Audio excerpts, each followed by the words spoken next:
Okay, so ito naman yung ating problem number 2.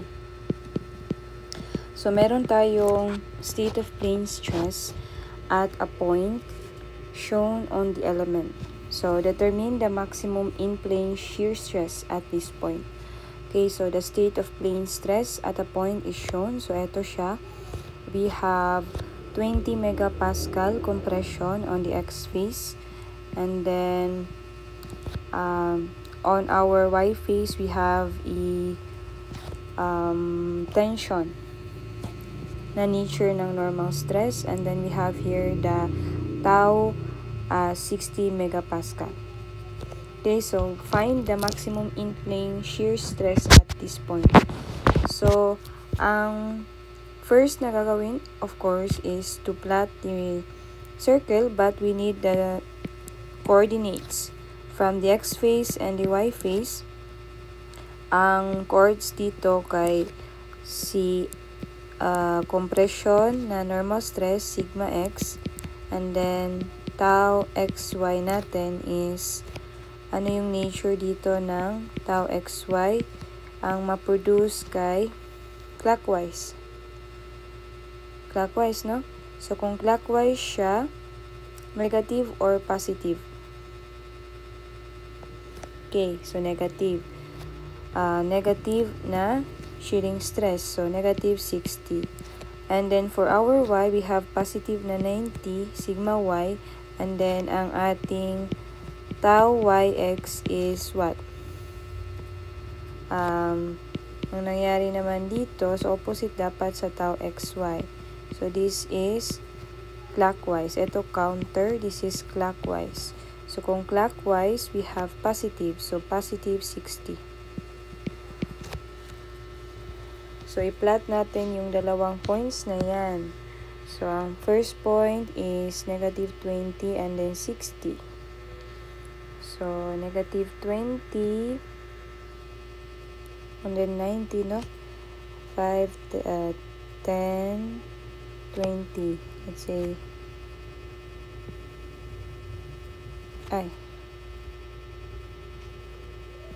okay, dyan yung negative 20, and then yung 90 naman, 10, 20, 30, 40, 50, 60, 70, 80, 90. Dito yung 90. Then yung 60, 10, 20, 30, 10, 20, 30, 40, 50, 60. So hanggang dyan, 10, 20, 30, 40, 50, 60, hanggang dito rin. Okay? Ay, wag natin lagyan ng line. Okay. So, negative 20 at saka negative 60 is somewhere here. So, this is our x. And then, 90 at saka 60 is dito. So, y. Okay, so we have to connect this.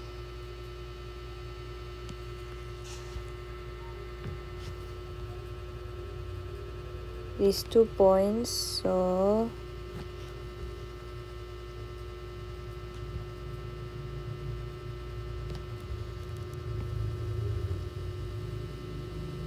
yan siya. Okay, and then saan ang ating center? Of course, nandyan. So with that line, that will be the diameter of our circle. So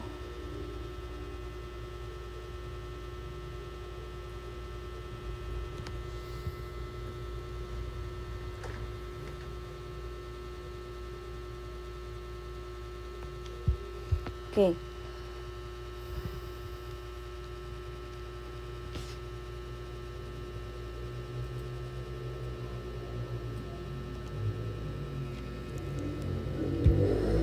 So, ito yung ating Mohr circle.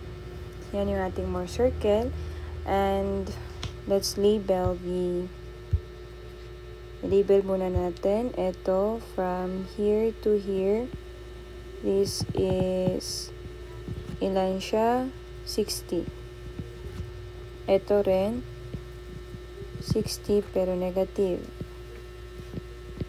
Tapos, from here to here, you have, that is sigma y, so 90. And then from here to here, you have negative 20. So, kung i-continue natin to, yan. This will be our sigma and our tau. So, again, ang next na kukunin natin na very important in our analysis is the center. Yung center ng ating circle will be, kunin natin yung ano to, from here hanggang dyan. So, this is our sigma bar. Okay, then after that, kunin naman natin ang ating radius. Okay. But, our sigma bar class is, diba, the average lang ng sigma x at saka sigma y. So, that is sigma x na negative 20 kasama yung sign class, and then sigma y na 90 over 2.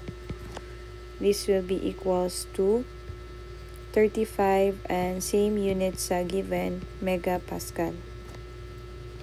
Then, yung R na naman. Yung R natin, you look at this triangle from here, papunta dito, and then dyan. So, ang R natin is the square root of the sum of the square of its legs. So, you have square root of 60 squared plus, eto class, ano yung value nito? So, this is just, diba 90 to? So, minusan lang natin ng sigma, we will get this one. Okay, so 90 minus, ano ang ating sigma? Sigma is 35. So, 90 minus 35 is squared natin. So, you will have equals to 81.39 megapascal. So, this will be our R. Okay? Now, ano yung tinatanong? The maximum shear stress in plane. Maximum in plane shear stress. So, in this plane, in this two-dimensional plane, in this plane lang, sigma tau, ano yung makikita natin na maximum na shear? Tinatawag yun na maximum in plane shear.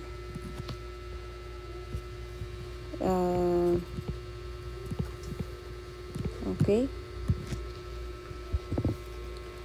So, maximum in plane shear natin is, tingnan mo yung Mohr circle. Saan yung tau na may maximum na value? Obviously, saan siya? Dito sa ating tip, di ba? The peak of the circle. Pwede rin na dito sa baba. But obviously, they are just equal. Yung sa taas at saka sa baba, magkaiba lang ng ating sign. Okay. So, the value of that maximum in plane shear is kung ano lang yung height niya from sigma. Yan. So, what is that? What is that height? So, what is that height? This is actually our, ito lang yung ating radius. So, our tau max in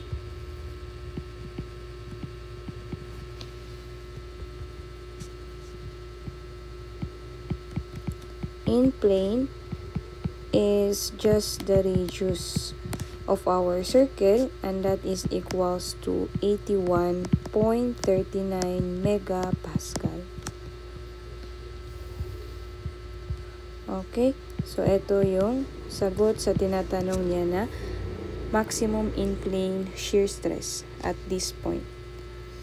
Now, kung titingnan natin ano yung corresponding na normal stress dito sa maximum in-plane shear stress natin, it's just our sigma average.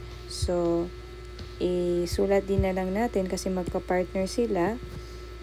Sigma bar or sigma average, the normal average stress is 35 megapascal. Okay? And then if we want to know the angle kung saan matatagpuan ang ating maximum in-plane shear stress, so of course, anong gagawin natin? Paano natin makuha yung ating maximum in-plane shear, yung location niya? Okay. So, paano ba? Ito yung ating x. Pwedeng dito tayo. Ito yung, di ba, magka-same lang sila ng sign. This is positive in the Mohr circle. This is negative in the Mohr circle. So, kung galing tayo sa x-axis, pupunta tayo dito.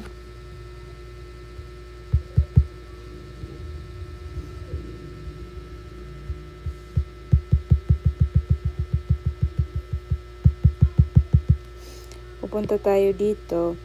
Tawagin natin yung angle na to as S. Okay? So, dalawang theta S yan. So, solving this triangle, using this triangle, makabuo tayo ng trigonometric function na tangent of 2 theta S equal siya sa opposite. Ano yung opposite natin? This is the value of this one. This from here to here. And to get that, it's just 20. Kasi negative 20 to. I-neglect natin yung sign muna. Then 20 plus, ito is sigma bar, so 35. So, 20 plus 35 over the adjacent na 60. And if we solve for our theta is 21.26 degrees. 21.26 degrees. Bale, kung i-drawing natin yung state of stress of our element, kung saan it experiences the maximum in-plane shear stress. So, ang itsura niya ngayon magiging this is our y, this is our x. So, 21.26. So,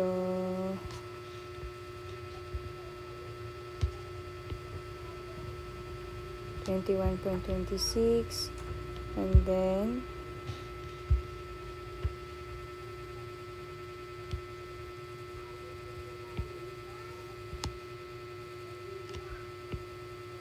drawing natin yung element.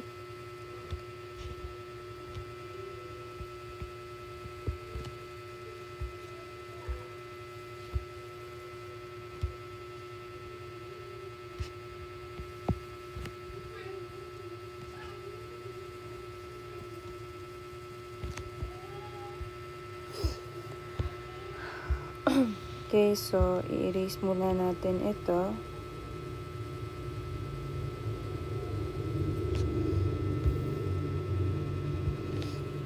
So the angle here is from the x-axis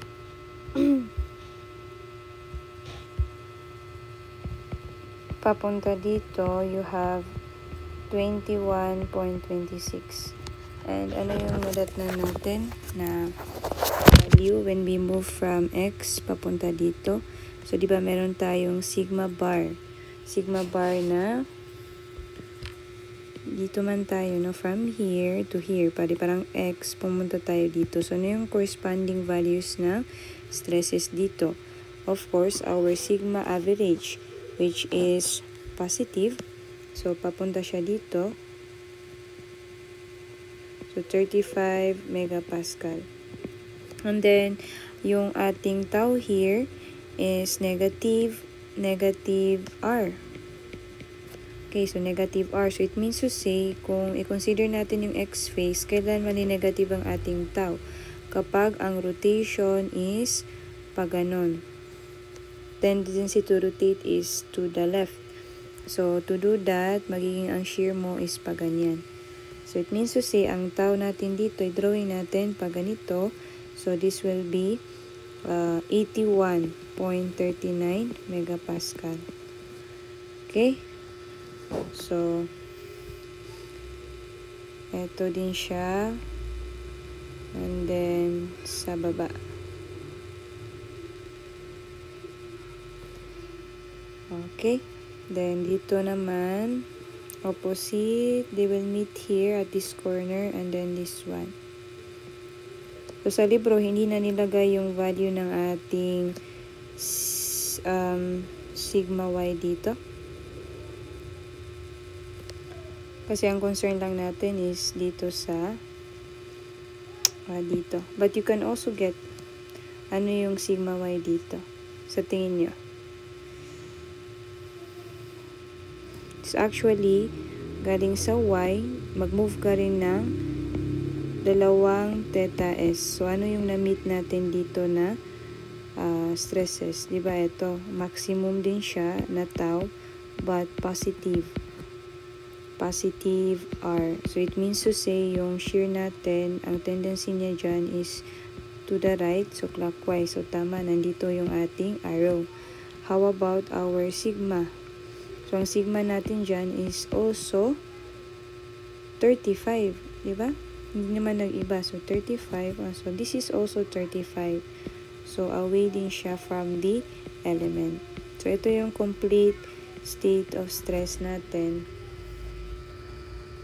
Where our maximum in plane shear stress is occurring.